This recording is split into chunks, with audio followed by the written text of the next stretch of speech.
trying to keep up with the latest in rap music, I scour YouTube for recent releases from both the hit industry and the underground. I usually like the underground more, but I don't write off the industry because they have plenty of talented people too.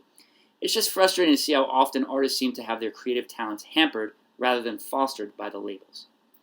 There is a balance though, and the tough part about mining YouTube and SoundCloud for new talent is that there are a ton of rappers that are simply too derivative or raw to be enjoyable listens. I often get the feeling like I'm looking for pennies in a junkyard, trying to find something to salvage. I start searching for positive aspects in otherwise negative songs, seeking potential rather than realized skill.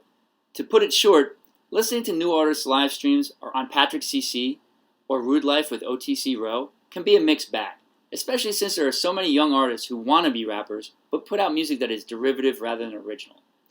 People trying to be what they're not, and who aren't even in the right path because they're just looking for clout, and aren't approaching making music as an artist, but rather solely as someone trying to create an image that will help them get paid. That being said, the most recent live streams I watched on both Rude Life and Patrick CC had a lot of great material from artists that I had never heard of before. The best thing is that you can successfully contact a lot of these artists and support them by commenting on YouTube, and you'll actually get a response. I think it's great to give props to people when they're struggling to put together their first projects because it helps drive them to keep pushing forward. Patrick CC focuses solely on up-and-coming artists on his live streams, whereas OTC Row has cultivated a very knowledgeable fan base who select excellent rare music, both old and new. I highly suggest you check them both out. I'm getting no reward for my cosign here, I just wanted to share with people the things that I found on YouTube that I really like watching. Back to my earlier point. When I listened to a lot of the tracks on some of the albums I reviewed previously on this channel, I felt I had to stretch a bit to like them. When someone recommends a new rapper to me, a lot of times it doesn't work out because I can't find enough to distinguish their sound or their image. Also, a lot of their work is lazy. They don't mix or produce their music well enough, and they don't work hard enough on making each song unique. That's why when I came across the album The Alchemist from PM, it really stood out to me. This project is extremely successful because it adds new flavor to the most currently popular styles of rap right now, and it's obvious that an incredible amount of work has gone into it. The hooks are all extremely catchy, and you're vibing to them the first time you hear them, halfway through the song most of the time. Despite the rapid-fire delivery of his bars, his vocal performance is clean enough that you can understand what he's saying and note that he's got some real originality and craftsmanship there. And you all know I'm a beat fiend. The beats here could carry the songs even if the bars weren't as good as they are. This album is cohesive in that there are common threads among the beats, notably the Spanish guitar style instrument that he uses for the melodies on tracks like Stylist, XO, Boom, and The Moon. He follows a successful song structure formula where he introduces an instrumental melody and then drops hammer 808 beat drops along with his vocals. The bass is well produced, providing a super solid foundation for the vocals without overpowering them. The album is full length, with 16 tracks and a 46-minute runtime, so PM definitely put in work. There aren't any skips here, but let's talk about what I found to be the highlights. We'll start with the first single, Cold. When rappers are starting out and they ask me for advice, I always tell them to identify what they like about their favorite songs. Isolate the specific elements of the song that strikes them personally, and then take that song's DNA and add their own flavor to it. This isn't copying so much as reverse engineering.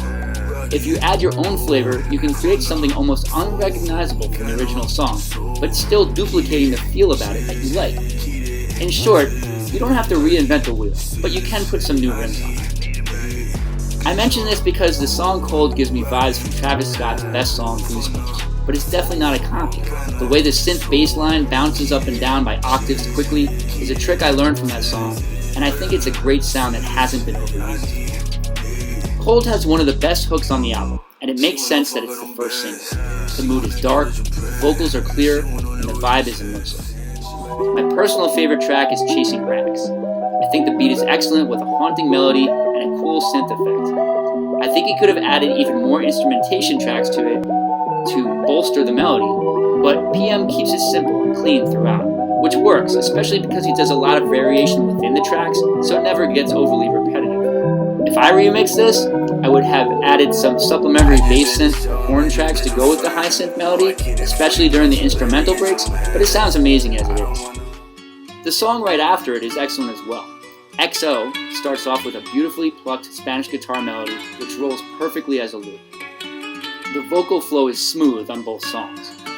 The subject matter of the lyrics throughout the album are not groundbreaking, but they are done well enough that you're never taken out of the vibe by a cringy lyric. Another track which absolutely blew me away was On You. This is a hazy, vibey R&B style song which is more sung than rapped. The beat is a slowed down sample which he introduces and then slows down even further for the main song. I thought that was a cool creative trick and it makes for an amazing feel. This is a perfect end of the night track for when you're chilling in an altered state. At the crib all day with my plays, yeah. But it got so don't run up on me, right? The Thug Love outro is a nice follow-up for that vibe as well.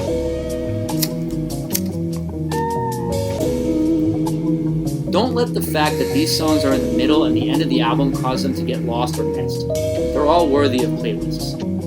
PM seems to be influenced not only by creeping gangsters like Pop Smoke and Polo G, but also R&B vibers as well.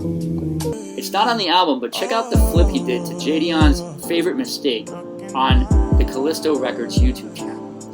That track is definitely something I'm going to put some bars to. He seems to draw more feels out of the beat than the original, which is a silky mega hit in its own right.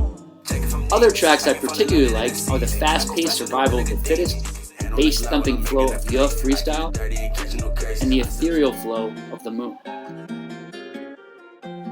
He's got 2 features on the album. Nunu joins PM on Stylist, and J-Lamp appears on Boom. Both guest appearances are strong and flow real well, and a good change of pace to both songs. Overall, this album was a very pleasant surprise to me, and the best overall rap album that I've heard in quite a while. I liked the Pop Smoke album, and I felt that it was a fitting tribute, so I gave it a good review, but I easily liked this better because of the originality of the beats and the mastery of the flow through banger after banger.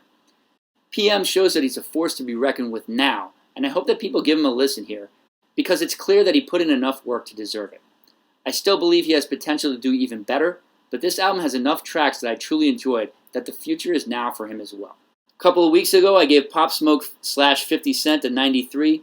I'm giving this one a 96. I would love to see more unique song structure within the songs of the album, instead of adhering strictly to a formula which admittedly works. And I would like a greater variety among the subject matters of the songs, but those are minor complaints.